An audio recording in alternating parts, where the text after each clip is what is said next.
ദൈവനാമം മഹത്വപ്പെടുമാറാകട്ടെ.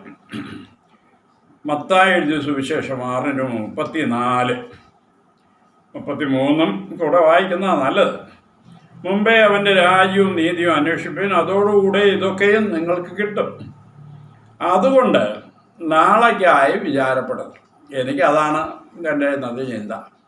അതുകൊണ്ട് നാളേക്കായി വിചാരപ്പെടും. അതുകൊണ്ട് എന്നുള്ള പ്രയോഗം, ജസ്റ്റ് ബിക്കോസ് ഓഫ് ദാറ്റ്, അതിൻ്റെ സാരാംശം അതുകൊണ്ട് നാളേക്കായി വിചാരപ്പെടരുത് എന്ന് പറയുമ്പോൾ, മുമ്പേ ദൈവത്തിൻ്റെ രാജ്യവും ദൈവത്തിൻ്റെ നീതിയും അന്വേഷിക്കുന്നത് കൊണ്ട്, നിങ്ങൾക്ക് നമുക്ക് ദൈവത്തിൻ്റെ രാജ്യത്തിന് പ്രാധാന്യം കൊടുത്തിരിക്കുന്നത് കൊണ്ട്, ദൈവരാജ്യത്തിലായിരിക്കുന്നവർ നാളെയെക്കുറിച്ച് ഒരു കാര്യത്തിലും ആശങ്കപ്പെടുകയല്ല. അതാണ് കാര്യം. യേശുവിനെ ഹൃദയത്തിൽ പ്രതിഷ്ഠിച്ചിരിക്കുന്നവർക്കറിയാം കർത്താവ് നാളെയെക്കുറിച്ച് വിചാരപ്പെടുന്നുണ്ട്. അതുകൊണ്ട് നമ്മൾ വിചാരപ്പെടണ്ട. സങ്കീർത്തനക്കാരനായ ദാവീദ് പാടിയിരിക്കുന്നത് 121, നിന്റെ കാൽ വഴുതുവാൻ അവൻ സമ്മതിക്കത്തില്ല, നിന്നെ കാക്കുന്നവൻ മയങ്ങയില്ല, ഇസ്രായേലിൻ്റെ പരിപാലകൻ മയങ്ങിയല്ല, ഉറങ്ങേയില്ല. യഹോവ നിന്റെ പരിപാലകൻ, യഹോവ നിന്റെ വലതുഭാഗത്ത് നിന്നെ തണൽ. ശരി, ഈ രീതിയിൽ ആയിരിക്കുന്നതുകൊണ്ട് നാളെക്കുറിച്ച് വിചാരപ്പെടണം. കാരണം നിങ്ങളുടെ കർത്താവ് ഉറങ്ങുന്നവനല്ല, മയങ്ങുന്നവനല്ല. അവൻ്റെ രാജ്യത്തിലെ അംഗങ്ങളായിരിക്കുന്ന ഞാനും നിങ്ങളും. അതുകൊണ്ട് എന്ത് ചെയ്യരുത്? Do not worry about tomorrow. അതാണ് അവിടെ പറഞ്ഞത്. ഓക്കെ, അത് ഒന്നാമത്തെ കാര്യം. രണ്ടാമത്തെ കാര്യം, മറ്റൊരു കാര്യം അതിനകത്ത് ഒളിഞ്ഞു കിടക്കും പോലെയാണ്. അത് പറയാതിരിക്കാൻ പറ്റത്തില്ല. കാരണം ഗ്രീക്ക് വാക്ക്, അതായത് സുവിശേഷം ഒക്കെ എഴുതിയത് ആദ്യം ഗ്രീക്ക് ഭാഷയിലാണല്ലോ.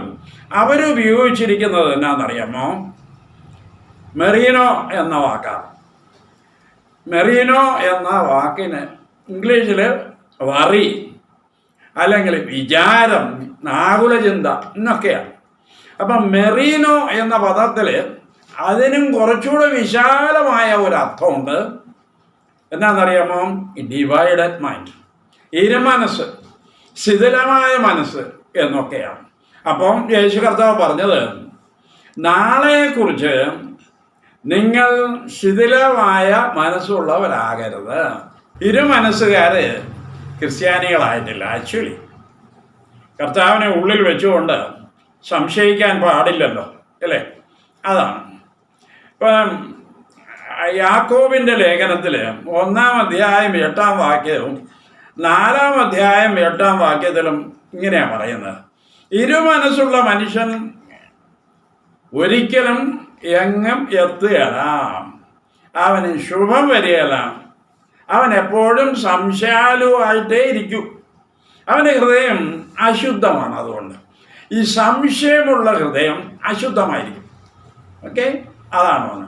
സങ്കീർത്തനക്കാരനായ ദാവീദ് 12:2 പറയുന്നത്, വ്യാജവും കാപട്യവുമുള്ള വാക്കുകളാണ് ഇരുമനസ്സുകാരുടെ വായിൽ നിന്ന് വരുന്നത്.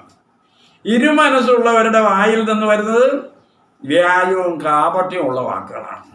ദൈവത്തിൻ്റെ കുഞ്ഞെ, ഉറപ്പ് നമ്മുടെ ജീവിതത്തിൽ ആവശ്യമാണ്. 1 രാജാക്കന്മാർ 18:21 ദൈവത്തിൻ്റെ വളരെ പ്രധാനപ്പെട്ട ഒരു പ്രവാചകനാണ് ഏലിയാവ് ഇസ്രായേൽ മക്കളോട്, ദൈവത്തിൻ്റെ ജനത്തോട് പറയുകയാണ്, നിങ്ങൾ എത്രത്തോളം 2 തോണിയിൽ കാൽ വയ്ക്കും, 2 തോണിയിൽ കാൽ വയ്ക്കും.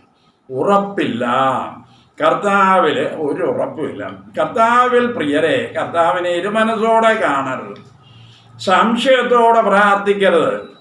Never doubt him please. അത് ഭയങ്കര സങ്കടകരമാണ് കർത്താവ്.